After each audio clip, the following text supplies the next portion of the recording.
Assalamualaikum warahmatullahi wabarakatuh. Innal hamdalillah nahmaduhu wa nasta'inuhu wa nastaghfiruh wa na'udzu billahi min syururi anfusina wa min sayyiati a'malina.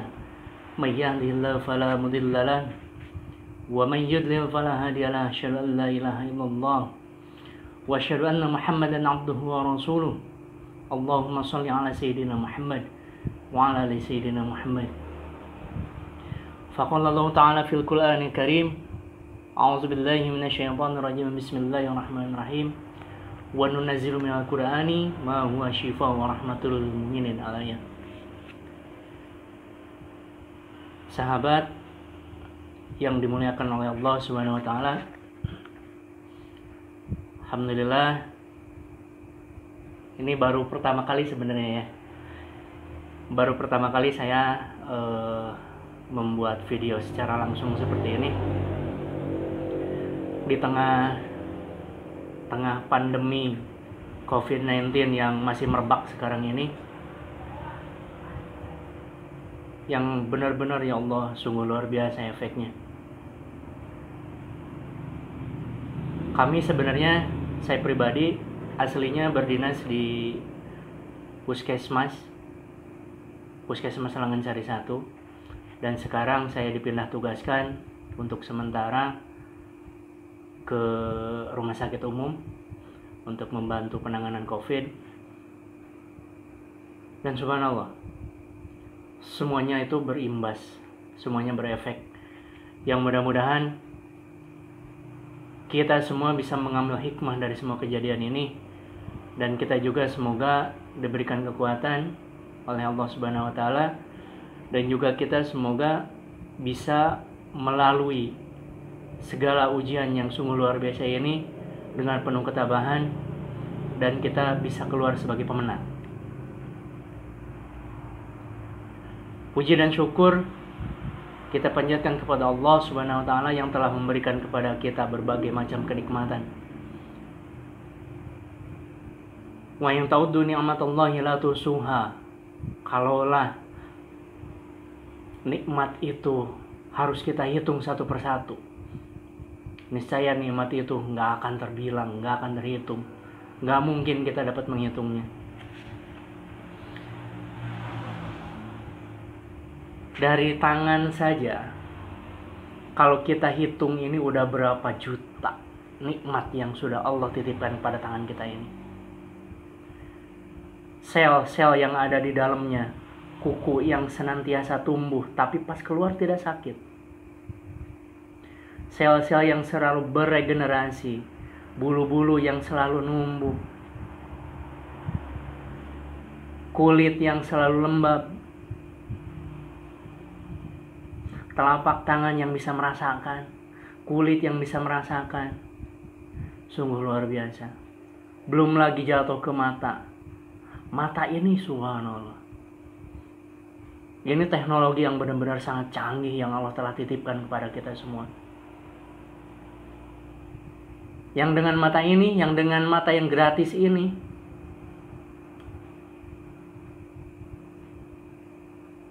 kita bisa melihat dengan otomatis.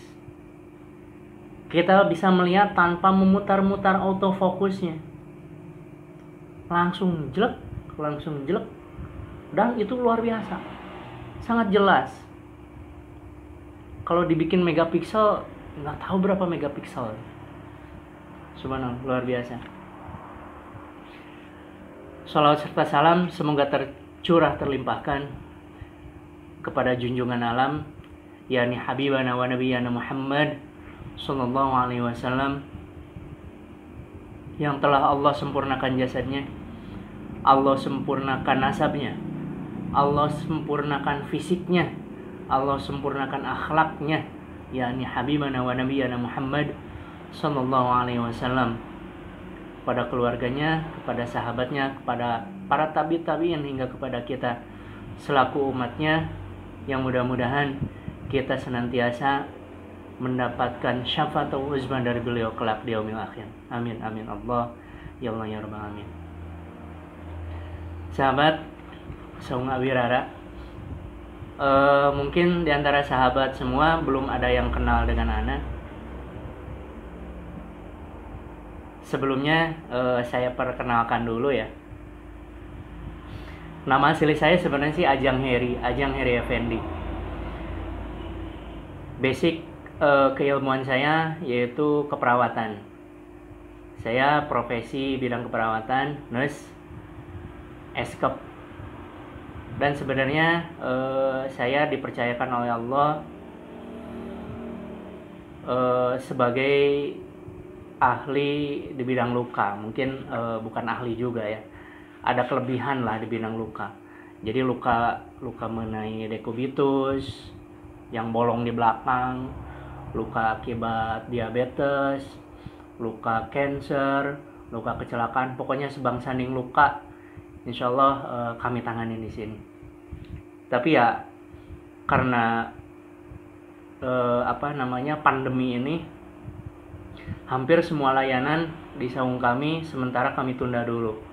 Untuk ruqyah kami tunda dulu karena menjaga anjuran dari pemerintah social distancing. Tapi untuk luka, karena itu nggak bisa diundur-undur lagi, untuk luka dan bekam sebagian masih kita laksanakan dengan berbagai macam alat perlindungan diri yang insya Allah sangat maksimal. Sahabat, kalau ada yang mau tahu sebenarnya, saya di dunia ruqyah ini masih sangat-sangat benar-benar hijau ya, masih sangat benar-benar baru. Tapi saya melihat di komen di YouTube ada banyak permintaan, bukan banyak sih, ada beberapa permintaan yang meminta untuk dibuatkan materi tutorial kali ya, tutorial tentang ruqyah seperti apa, tentang ruqyah itu bagaimana. Ya mungkin di video ini dan mungkin kita akan bikin beberapa video selanjutnya, kita akan bikin diskusi ya, sharing ya. Kalau misalkan mengajarkan saya jujur nggak bisa, ya mungkin ini judulnya sharing diskusi, yang nanti kalau misalkan ada kesalahan itu murni dari kebodohan saya pribadi, dan kalau misalkan itu memang betul, itu murni dari Allah Subhanahu wa taala. Yang mudah-mudahan diskusi ini ada pembenaran dari Allah Subhanahu wa taala. Saya aktif di dunia ruqyah ini baru mulai tahun 2000, sekitar 2015-an. Nggak aktif juga sih sebenarnya. Di 2015 itu saya mulai mendalami ilmu tentang ruqyah.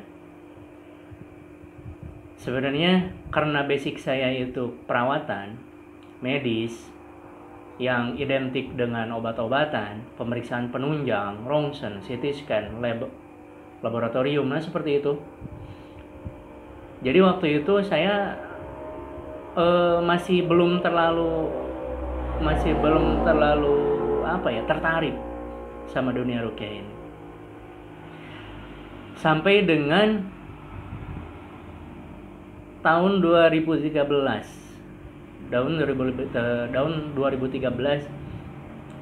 sebenarnya sih masalahnya itu lebih di saya pribadi sebenarnya. Kenapa? Di tahun-tahun itu saya benar-benar mengalami kemunduran dalam artian kemunduran dalam segala bidang. Saya merasakan ada sesuatu yang salah di diri saya.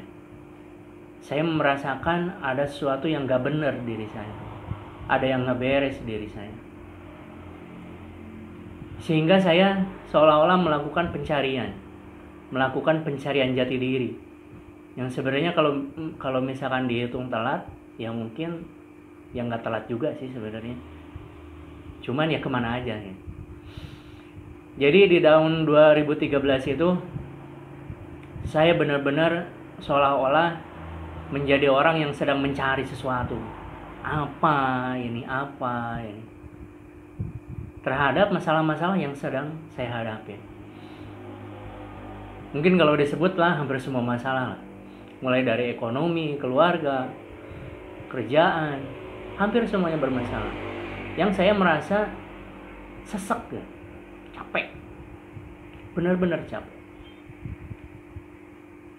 Sehingga saya menemukan satu jawaban yang waktu itu alhamdulillah, karena di tahun 2013 itu saya kebetulan awal kerja itu di Rumah Sakit Haji Jakarta yang di Pondok Gede dekat Taman Mini.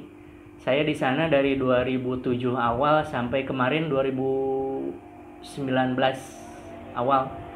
Kurang lebih 12 tahun saya di sana. Di sana itu ternyata dekat dengan MNC, stasiun MNC TV. Kalau yang dulu TPI. Jadi waktu itu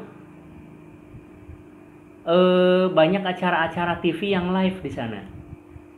Mulai dari acara kiai-kiai besar di sana, ada acara yang nikmatnya sedekah, Ustaz Yusuf Mansur, terus ada siraman kolbu kalau nggak salah. Saya waktu itu nimbrung ikutan di sana. Saya mendapatkan sesuatu yang selama ini saya cari. Jadi waktu itu saya berpendapat bahwa segala sesuatu yang menimpa di diri saya itu cenderung saya nyarinya itu keluar. Cenderung nyarinya keluar. Maksudnya gini. Jadi saya berprasangka waktu itu. Pasti gara-gara si anu nih. Pasti gara-gara si inilah. Pasti gara-gara inilah. Pasti gara-gara itulah. Dan ternyata saya mendapatkan jawaban yang di luar dugaan jawaban saya sebenarnya. Bahwa segala sesuatu yang menimpa diri kita itu sebenarnya sumbernya dari diri kita dulu. Dari kita sendiri dulu. Subhanallah. Sampai saat itu saya mulai bebenah diri lah. Mulai benerin diri. Kalau yang tadinya sholat masih kacau, kadang ada yang bolong, kadang nggak tepat waktu, sering nggak berjamaah, saya mulai bebenah diri. Dan yang luar biasanya lagi, saya waktu itu masih lekat ya, masih erat dengan kebiasaan di kampung saya.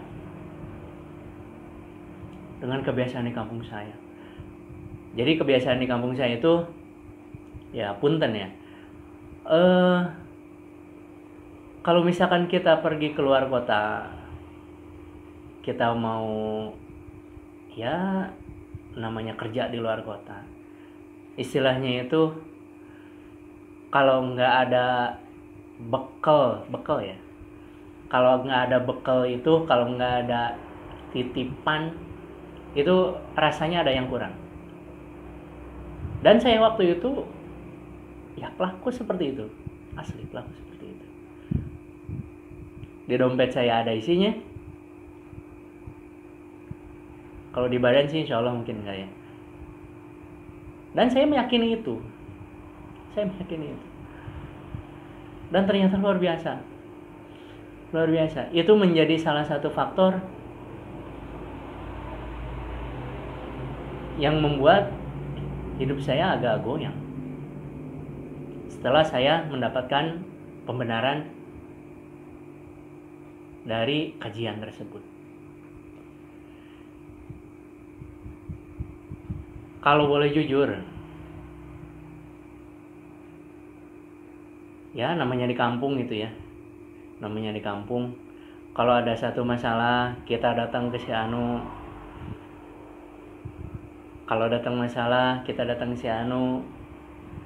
Dititipin anu. Hal-hal seperti itu sebenarnya masih sangat lekat. Yang alhamdulillah kalau sekarang sih insya Allah saya udah udah di jalur yang sekarang itu saya malah mengingatkan yang lainnya. Mungkin itu mah prolog aja ya. Oh iya, saya itu di dunia ruqyah ini sebenarnya sih apa ya, kalau dibilang kejebur ya kejebur juga sebenarnya. Awalnya itu saya asli nggak ada niatan, nggak ada niatan untuk terjun dan nggak ada niatan untuk mendalami sebenarnya. Diawali dari seringnya nonton di YouTube, di acara TV yang melakukan ruqyah waktu itu. Saya sungguh tertarik sebenarnya melihat bacaan-bacaannya, ayat-ayatnya yang subhanallah. Sebenarnya ayat-ayatnya itu waktu itu ayat-ayat yang sering kita pakai juga sebenarnya. Sudah hafal juga. Cuman saya bertanya kepada diri saya bisa nggak ya? Saya bisa nggak ya? Saya bisa nggak ya? Seperti itu asli. Dan Allah ternyata menakdirkan saya untuk bertemu dengan kasus langsung. Nggak ada bak-bibuknya, langsung. Dengan kasus yang sungguh luar biasa berat. Luar biasa berat. Jadi kasusnya waktu itu saya nggak nyebut nama ya. Jadi beliau itu sebenarnya sih mungkin kalau dibilang praktisi sih waktu itu praktisi ya. Praktisi yang sudah mendalami ilmu kebatinan, yang ternyata efek belakangnya itu agak kurang baik gitu. Ada tingkah laku yang kurang terpuji yang dia lakukan tanpa dibawa kesadaran dia. Dia sendiri nggak sadar gitu melakukan itu. Jadi sudah benar-benar under control oleh makhluk lain seperti itu. Waktu itu saya iseng sebenarnya. Pas ketemu, kebetulan saya asli Tasikmalaya. Kebetulan waktu itu ketemu di kampung saya, di Salawu namanya.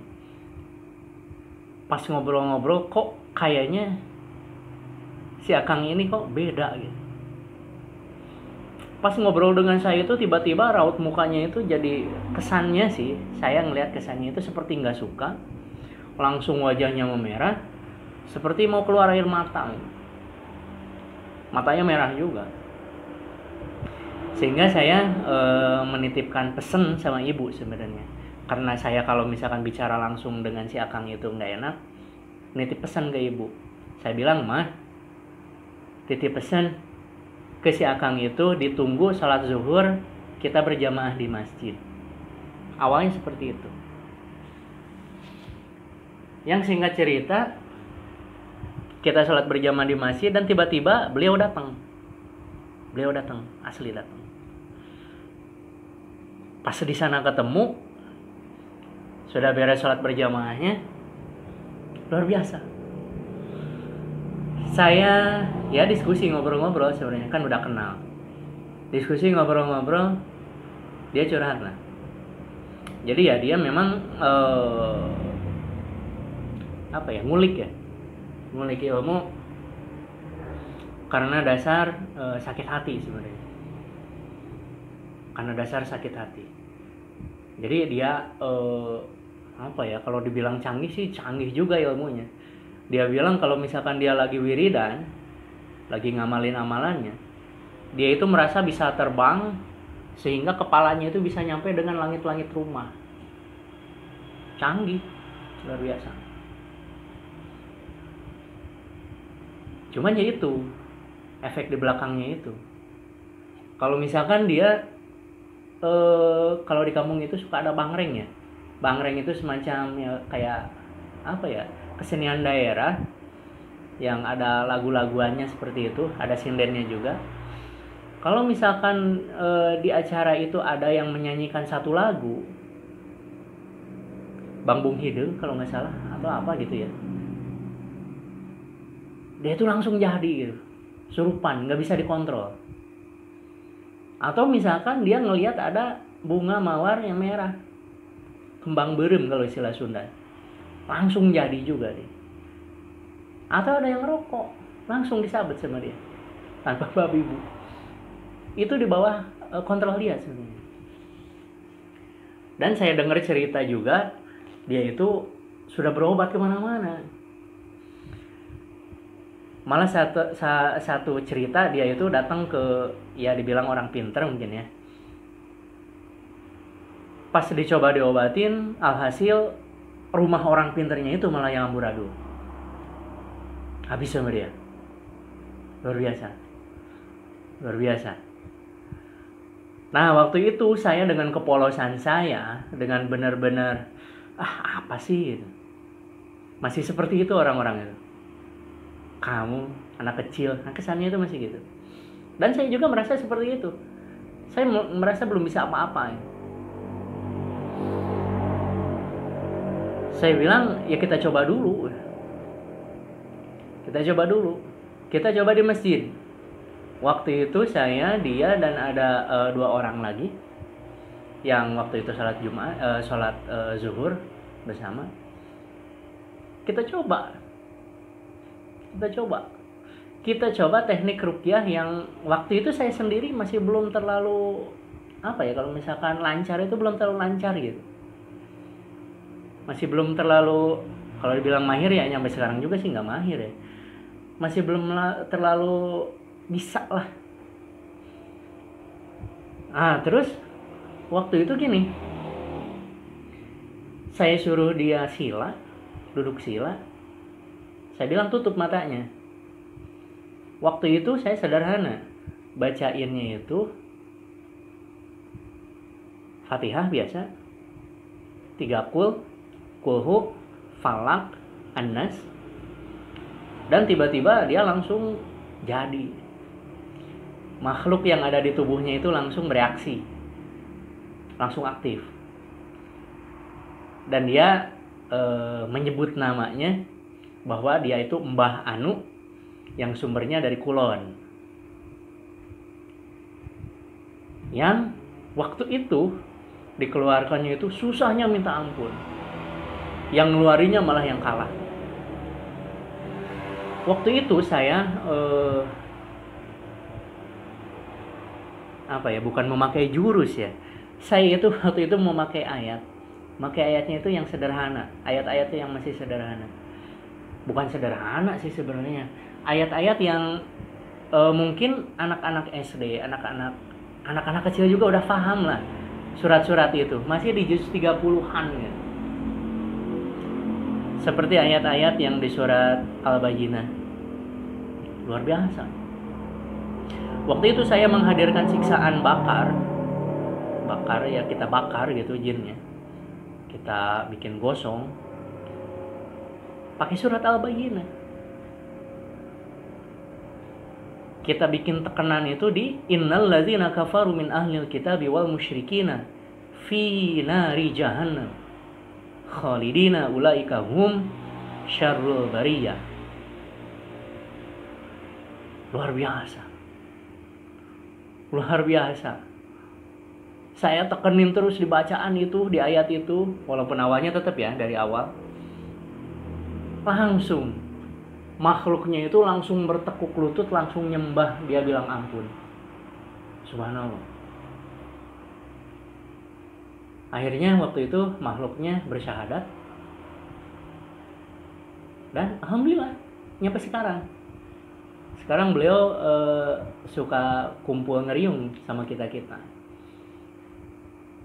Alhamdulillah. Dan beliau juga sekarang ya menjadi kalau dibilang perwakilan di sana di kampung saya. Jadi kalau misalkan ada yang sakit di sana, saya nggak bisa ke sana, ya sama beliau lah. Luar biasa. Kasus yang kedua lebih canggih lagi. Jadi kesannya itu Allah itu benar-benar ngasih ujian itu tanpa level gitu. Harusnya kan kalau kita boleh minta gitu, levelnya itu dari 0 1, 2, 3, 4, 5 gitu dulu gitu ya. Tapi ini enggak. Ujung-ujung tiba-tiba langsung level cuk. Langsung level cuk lagi yang lebih tinggi lagi, luar biasa. Dan disitulah saya benar-benar belajar banyak. Jadi kasus yang kedua ini lebih kompleks, lebih rumit. Kenapa lebih rumit? Karena berhubungan dengan orang. Jadi seorang pemuda ya sekitar umur 30-an lah. Pas kita lihat pemuda ini di kesehariannya itu seperti orang yang kosong. Kerja dia nggak kerja. Padahal dia kelihatan produktif, bisa banget produktif. Tapi tiap kali dia kerja pasti pulangnya sakit. Sehingga orang tuanya memutuskan ya udah di rumah aja. Yang uniknya, tiap kali kita berjamaah di masjid, dia itu selalu menghindari saya. Selalu menghindari saya. Kalau misalkan saya udah ada di masjid, dia mau datang ke masjid, dia pasti udah langsung mimprit pulang, balik. Atau kalau misalkan pun dia duluan udah di masjid, saya datang, itu dia pulang. Nggak ngerti saya juga. Hingga akhirnya saya suruh, waktu itu belum ada saung ini ya, belum ada ruangan ini. Kita masih dulu ada ruangan punya bapak mertua di belakang. Dulu sih musola, lumayan lah ukuran 3x4. Saya suruh ke sana pada Jumat kalau nggak salah. Saya suruh ke sana, ya kita berikhtiar ya. Saya bilang saya bisa mah enggak, kita coba. Dan luar biasa, sungguh luar biasa. Luar biasanya apa? Dia datang, waktu itu ada sih yang nemenin. Dia datang, ya kita suruh sila, suruh wudu dulu, sila. Habis itu ya kita bacain ayat. Biasa, ayat standar. Nanti di video selanjutnya kita mulai masuk ke tahap ruqyahnya ya. Ini masih prolog. Jadi pas kita bacain ayat, langsung bereaksi. Tangannya gemeter. Dan muncullah jinnya. Waktu itu kita ajak diskusi sebenarnya jinnya. Diajak diskusi mentok. Dia nantang terus. Sehingga ya kita bacakan ayat yang memang khusus buat menyerang. Ceritanya kalah lah. Terluka lah jin itu. Cuman bahasa dia itu gini.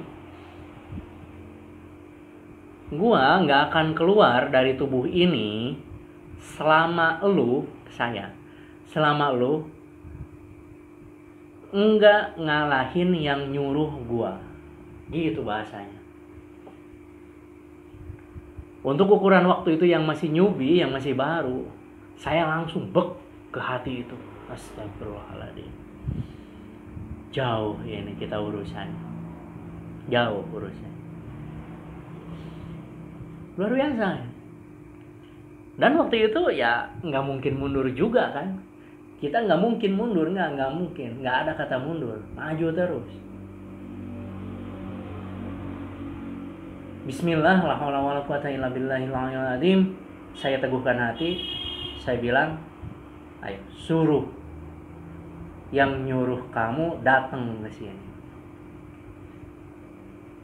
Waktu itu dengan keyakinan saya bacakan ayat yang di surat Al-Baqarah ayat 148. Aina ma takunu ya'ti bikumullahu jami'an. Innallaha 'ala kulli syai'in qadir.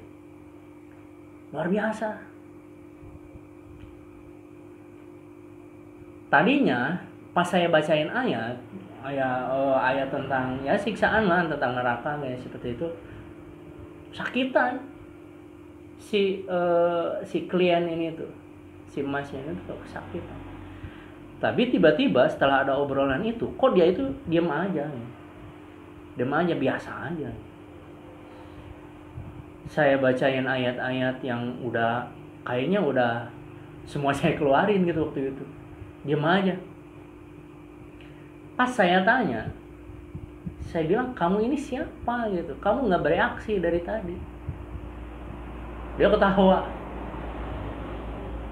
gua dari tadi udah di sini katanya. Jadi ceritanya, ya punten ya, dukunnya udah datang, udah masuk ke badan klien ini, udah masuk. Luar biasa. Hati saya waktu itu asli dagdikduk, ya Allah, apa ini? Kita bacain ayat kursi malah dia lebih pintar. Bacain ayat apa yang umum dia juga bisa. Nggak ada efeknya. Sampai dengan saya itu diem, sampai saya berhenti sendiri, mau nelpon ke siapa gitu, mau ngehubungin minta tolong ke siapa.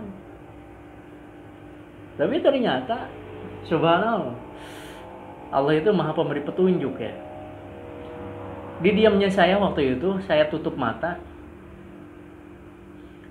saya benar-benar fokus, ya Allah, mohon petunjuk ya Allah, mohon petunjuk ya Allah, terus saja. Sehingga ya wallahu alam, saya bacakan ayat lagi dan si dukun itu bereaksi, sakitan. Sehingga dukun itu ya kalah. Dari situ saya mulai belajar gitu, yang namanya ada ikatan. Sukma dia itu diikat di batu katanya. Yang kalau misalkan nggak diikat ya bakal gitu terus. Dari situ saya belajar juga istilham, ngejar nyampe ke akar-akarnya, sampai ke guru-gurunya. Subhanallah. Ternyata Allah memberikan satu ujian itu yang memang untuk membentuk diri kita sebenarnya. Luar biasa. Dan dari semenjak itu, kalau misalkan kita dapat kasus-kasus yang agak relatif lebih ringan, ya alhamdulillah lancar. Hikmahnya di sana, saya itu jadi malah lebih exciting gitu ya, malah jadi lebih tertarik. Sehingga saya itu sering melakukan eksperimen terhadap pasien-pasien saya.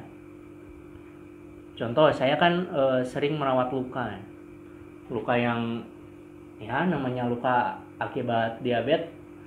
Ada yang udah busuk lah, udah hancur lah, tulangnya berantakan lah, yang udah penuh dengan belatung lah. Ya seperti itulah. Saya berpikir seperti ini. Kalau saya terlalu terfokus ke pengobatan secara medis waktu itu, saya merasa saya dan pasien itu berjalan hanya dengan satu kaki. Sekali lagi, kalau saya terlalu terfokus dengan pengobatan medis waktu itu, saya merasa saya dengan pasien itu berjalan dengan satu kaki untuk menuju arah kesehatan. Tapi kalau misalkan dua ikhtiar yang kita lakukan, pengobatan medis kita lakukan, pengobatan non medis kita lakukan, subhanallah, hasilnya ya sungguh luar biasa efeknya. Sehingga waktu itu saya iseng nih, saya sering iseng, kan kalau nyuci luka itu dengan larutan NaCl. NaCl, atau kalau enggak dengan larutan air daun jambu. Waktu itu airnya itu yang sebelum kita pakai itu kita ruqyah dulu. Sebelum kita pakai ini kita ruqyah dulu. Obat yang mau pasien minum kita ruqyah juga. Efeknya apa? Dahsyat. Dahsyat asli. Luar biasa. Terus saya sering iseng juga. Kebetulan waktu itu saya jaganya di ruang UGD. Kalau misalkan ada pasien-pasien yang histerikal, yang ya kalau arti kata itu kesurupan ya, obat yang kita masukin itu kita ruqyah dulu. Injeksi yang mau kita masukkan kita ruqyah dulu. Dengan ruqyah yang sederhana dan singkat. Hasilnya, wih mantap. Mantap asli. Itu pengalaman pribadi yang kalau menurut saya sih luar biasa. Luar biasa. Obat-obat minum yang sebelum dikasih ke pasien kita bacain dulu. Sehingga kita menemukan konsep sebenarnya. Jadi ruqyah itu adalah dakwah. Ruqyah itu adalah dakwah. Dakwah kepada siapa? Yang pertama itu dakwah kepada diri saya sendiri. Yang waktu itu keyakinan saya ya masih labil. Saya bilang juga dari awal, waktu itu saya seolah-olah masih mencari jati diri. Dakwah terhadap diri saya yang meyakinkan diri saya bahwa Al-Quran itu benar-benar luar biasa. Al-Quran itu benar adanya, la raiba fih, nggak ada keraguan di dalamnya. Hakul yakin, yakin benar. Al-Quran itu adalah kalamullah yang diturunkan oleh malaikat Jibril kepada Nabi Muhammad. Yang subhanallah. Subhanallah. Yang kedua, dakwah kepada pasien. Dakwah kepada pasien apa? Kita bisa memberikan satu masukan kepada pasien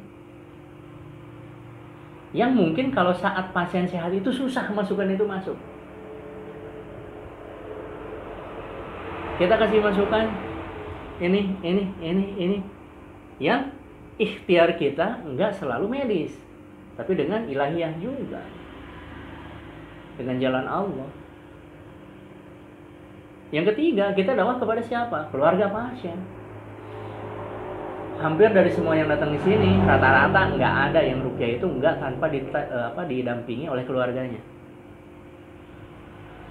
Ada satu kejadian, pasiennya satu yang nganternya 11 orang. Sekolah Pak, penuh lah di sini.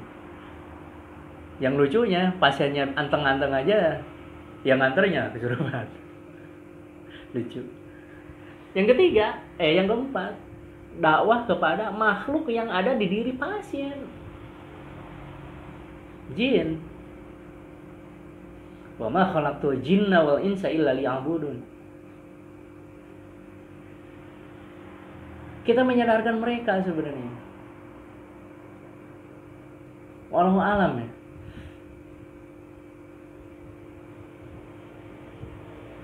Enggak semua jin itu berperangai seburuk apa yang kita bayangkan. Betul gak sih? Ada jin-jin muslim yang memang ya baik. Tapi banyak juga jin-jin yang ya setan, yang lebih mengarah ke keburukan seperti itu. Luar biasa. Terus dari ruqyah sendiri itu saya bisa lebih meyakini bahwa surga neraka itu benar-benar ada. Apa? Contoh. Kalau misalkan kita bacakan tentang ayat neraka, misalkan kita ambil contoh dari yang tadi surat Al-Bayyinah yang gampang.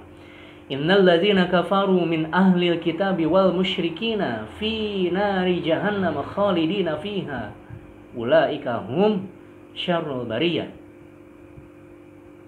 Kita bacakan ayat tentang ini, ya Allah subhanallah. Dia tergelapar, kepanasan. Kita tanya kamu melihat apa? Dia melihat api, melihat siksaan, berat, panjang, sakit. Itulah.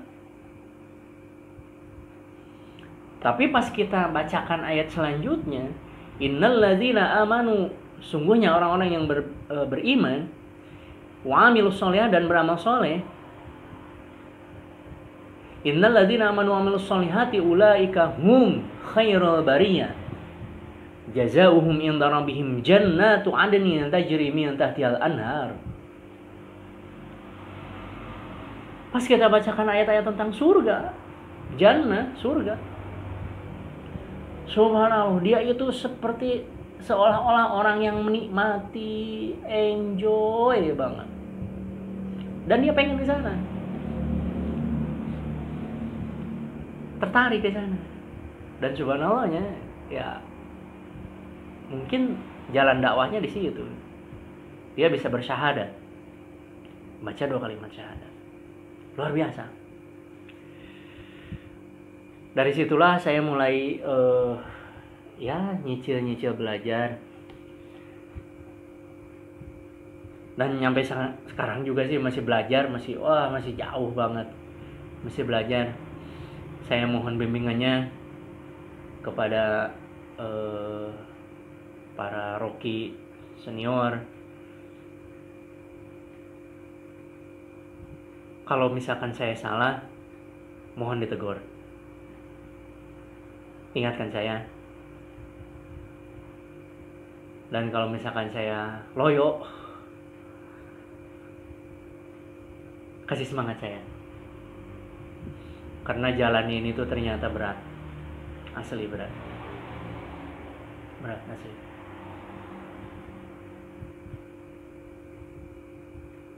Selama beberapa tahun ini juga saya merasakan